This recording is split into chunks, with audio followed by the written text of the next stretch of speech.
Thank you and welcome to the show this morning. The topic this morning is the Korean War and civil rights. And we're fortunate to have with us to talk about the war in Korea and the impact that civil rights had not only upon this war but upon American society soon after the war is Dr. Charles Kimbrough, a longtime activist in the National Association for the Advancement of Colored People. Dr. Kimbrough, let me welcome you to the show this morning. It's my privilege to be here with you, Dr. Haney. And to tell you how delighted, Dr. Kimbrough, we are to have you here this morning. As we said earlier, that you are a longtime activist in the National Association for the Advancement of Colored People. And I think that if there is an individual who is a representative of the association in Nashville, Tennessee, you would certainly be that individual. And so we're certainly happy to have you here and to talk about a topic that we know that you're familiar with, and that is civil rights, because you've been involved in this whole struggle of improving the condition of the African American for the longest. But before we get into the Korean War and civil rights, Dr. Kimbrough, let's have you to give our audience some information about your background, your education, and some of the things that led to this passion that you have for the rights of the African American. Well, Dr. Haney, I come from Giles County, which has Pulaski as its county seat, the home of the KKK. And with me, I guess the passion is kind of ingrained. Not that I knew directly or saw activities of the KKK, but I guess when you have that kind of organization, when you even learn about it later in life, you recognize that you grew up or were growing up in an area that survival of black people was a priority. You didn't understand why you were told to do certain things, certain ways, not to say certain things, disregard certain behavioral pattern of white folk, for instance, but it becomes quite clear that your parents and the people that you grew up around, especially teachers, parents, preachers and teachers, whatever, they were guiding you around some of the obstacles that they knew existed for black people. I had no, I never asked why I rode a horse 3 or 4 miles and then walked a couple of miles to keep up with the larger children. I never understood until later in life. You know, Mama just put you on a horse and you start riding, and that you know that now you should be able to keep up, and you don't question that, and you just go ahead and do it. And in fact, I didn't ever ask why you had to stay out of school 2 or 3 days and go to school 2 or 3 days to do farm chores in the absence of getting an education. While you saw white children go to school each day of the week just as a matter of habit. And so growing up in Pulaski, Tennessee really left a real impression on you in reference to how the race situation in a real sense is sort of an ingrained kind of thing in the community in which you grew up. Would that be a characterization of what you're saying here? Yes, for black people, when I grew up, we're talking about in the 30s and 40s, get an 8th grade education You know, it'd be like getting a BS or a master's degree now. You know, you treasure that because there was no really, not that much emphasis, not from my family. And I said that my family was not an unusual family. There were some people that I know that encourage you to stay in school and so forth. But being on the farm, when it's around 7th, 8th grade, you didn't want to go to school, you know. That was just about the end of school for you. That was about the end of school for you. Okay, and of course, we're nearing our first commercial break here, Dr. Kimbrough. And when we come back, we'll talk about some of your earlier educational accomplishments and going off to a Tuskegee Institute and some of the things in reference to that and the impact that that had upon you and your outlook dealing with this whole issue of race. And of course, we'll be back with our audience following this very, very short commercial break.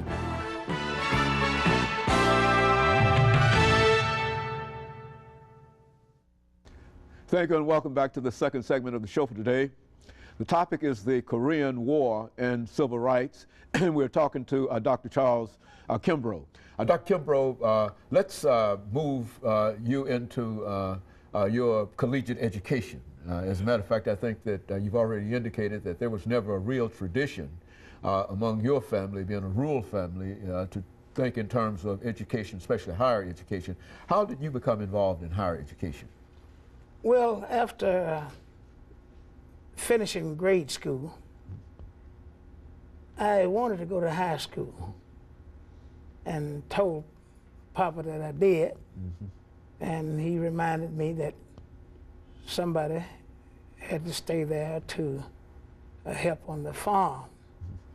And of course, my 2 older brothers had left.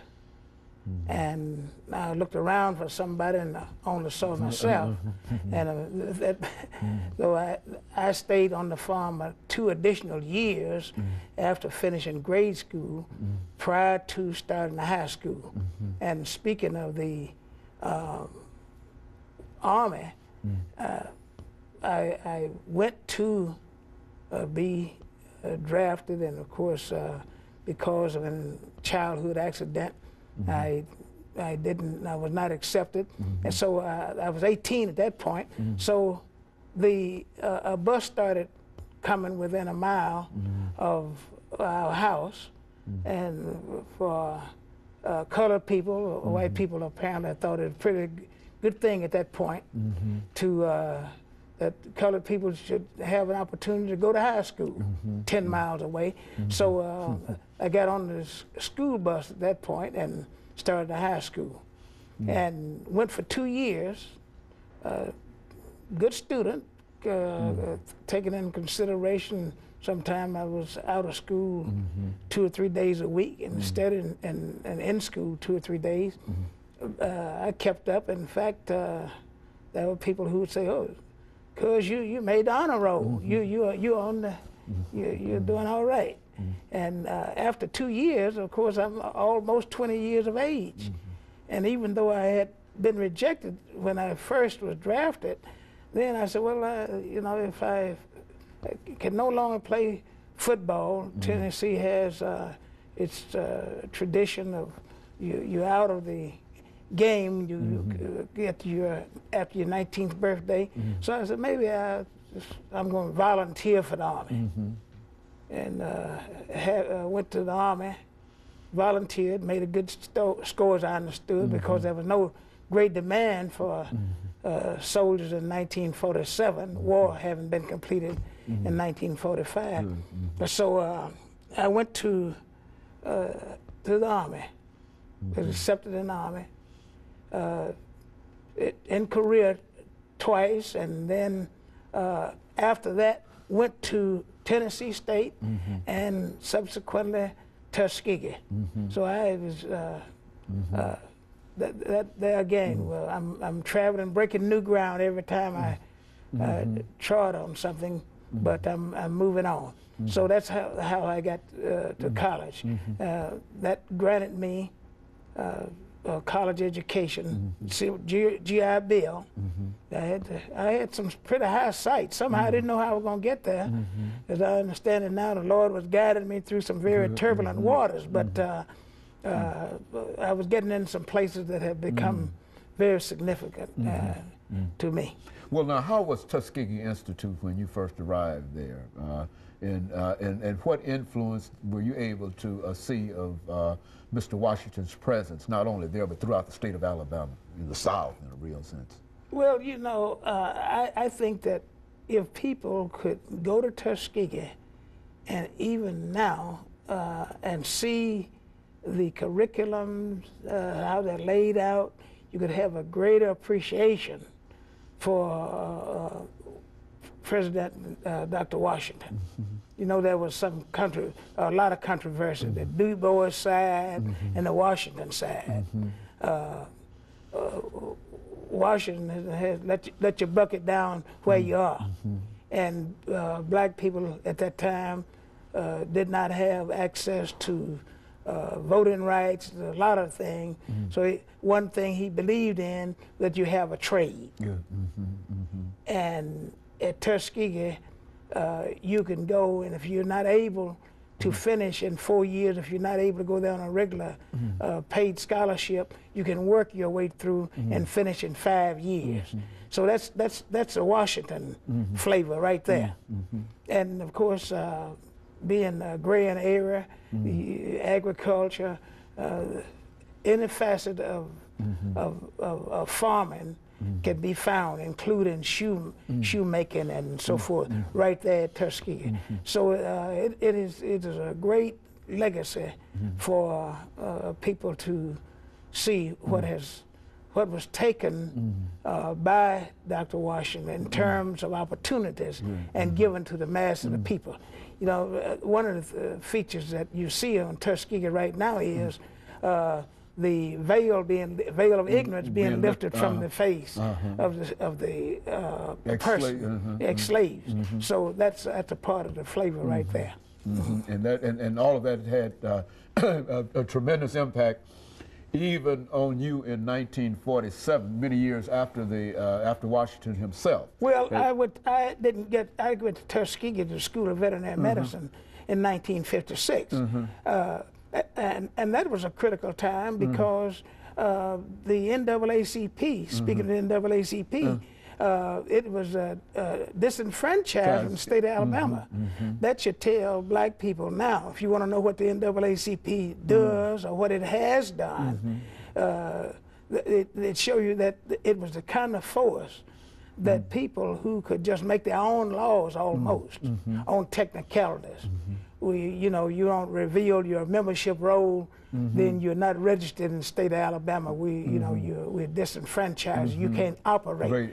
So that made Tuskegee, being as heavily as it was with black population, a greater force because you had people there thinking, how are we going to get out of this abysses of racism? So you have organizations coming into being like the Tuskegee Civic Association, which Dr. Gomillion headed for so many years and dealt with the gerrymandering, for instance. That's one thing. Tuskegee, unlike any other county probably in the... Dr. Kimbrough, let me interrupt for this second commercial break, and after which we'll come back and then we'll allow you to continue this conversation. And of course, we'll be back with our audience following this very, very short commercial break.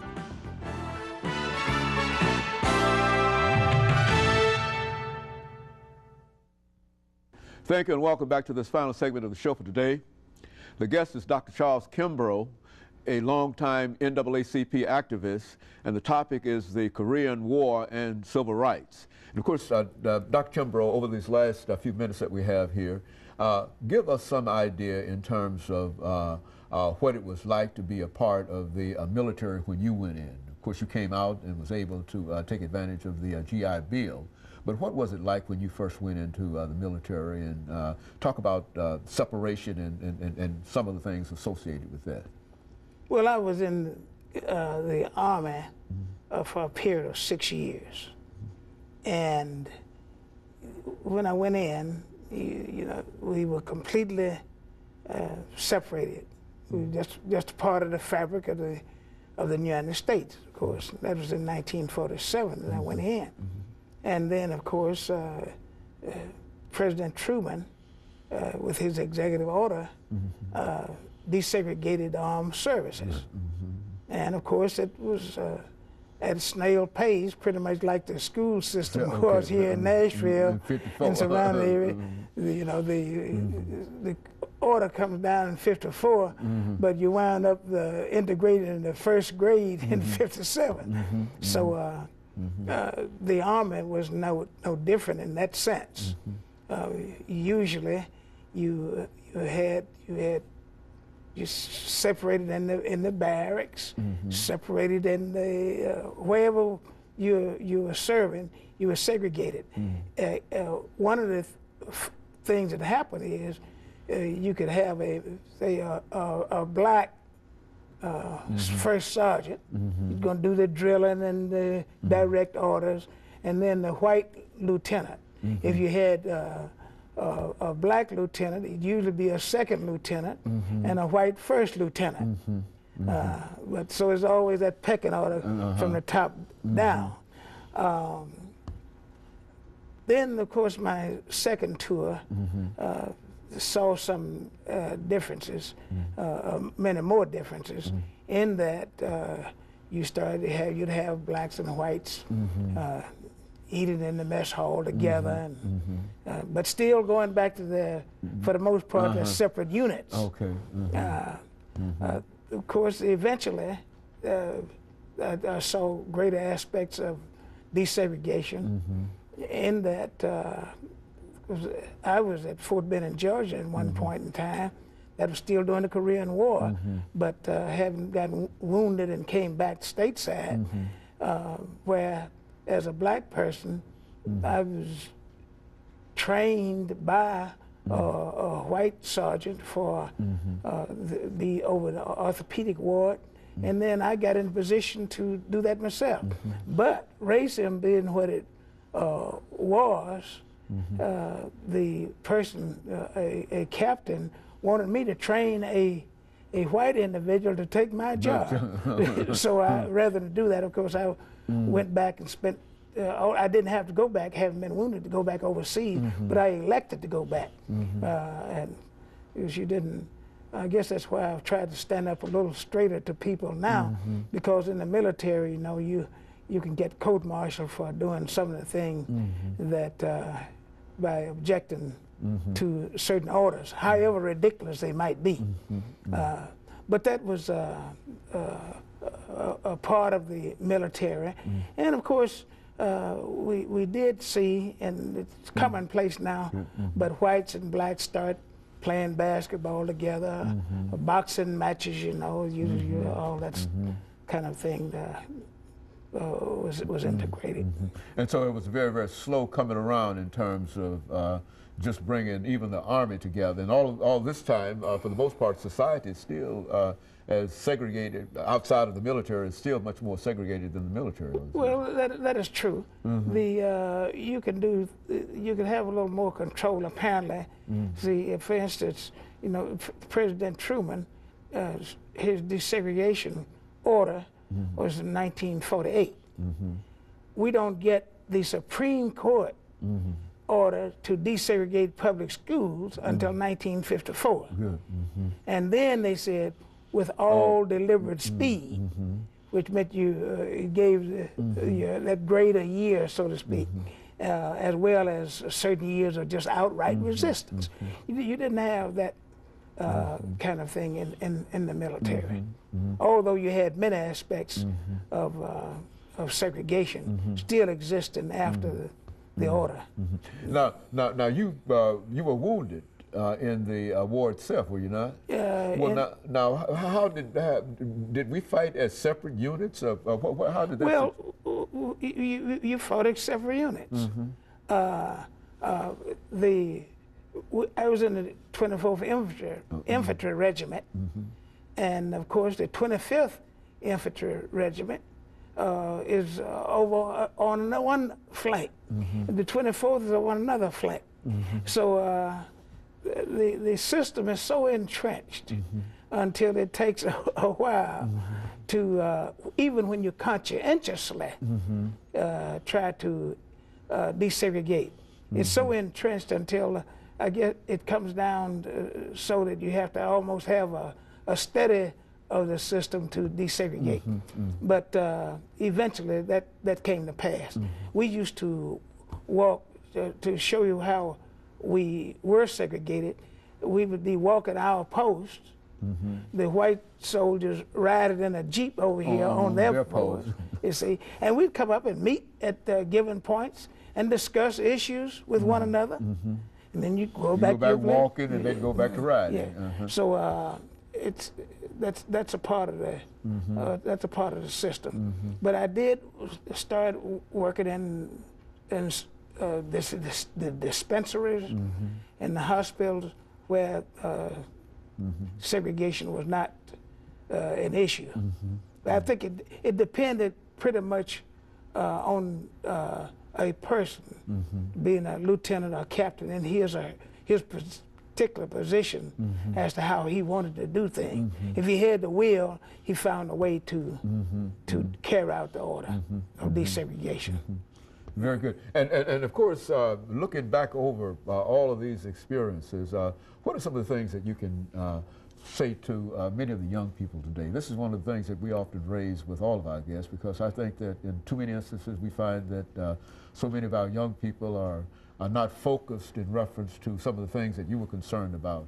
They don't have any real direction in life. What could you say to them this morning, next few minutes that we have? Well, we have some really enemies to progress, such as television, as it's a real good force in our lives, but it can take up too much of your time. Learn to turn the TV off. First of all, if you're still there with mom and papa, mother and father, if you please, your job, if you're in the school age, is to get your lesson. Get your lesson. Take advantage of those provisions that are being made for you. Since that's your job to get your lesson, be sure you come up with a good report card. Appreciate your mother and your father for the persons that they are. They're providing for you. Don't take advantage of their absence while they're trying to make a living and you get into something that you should be getting into at home, because you pay now or later. Too many of our young black men are paying in the prison system, but not following directions, parental guidance. So there's just not too many shortcuts, and you don't have as much time as we had at that time to pick up on issues. It's just the age of technology. There's not horse and buggy days any longer. You got to really stay on cue and know where you are going in order to get there. But keep in mind that wherever you're going, you're closer to it than you think. If it's in the wrong direction, you're near. If it's in the right direction, you can thank God and stay on in the right direction. Say something over the last 40 seconds that we have about voting. Should they participate in voting? You know, there is a reason that people don't want you to vote. And if you think about Tuskegee, for instance, where in Macon County you had a 28-sided county in and around the houses and cutting out black people to keep them off the voting rolls, then you know that voting is important. Very good. And of course, Dr. Kimbrough, we have to end it here, and let me simply thank you for the excellent information that you've given us and the inspiration in a real sense that you've given us. And let me encourage our audience to tune in again next week for another informative edition of Comments. Thank you and good morning.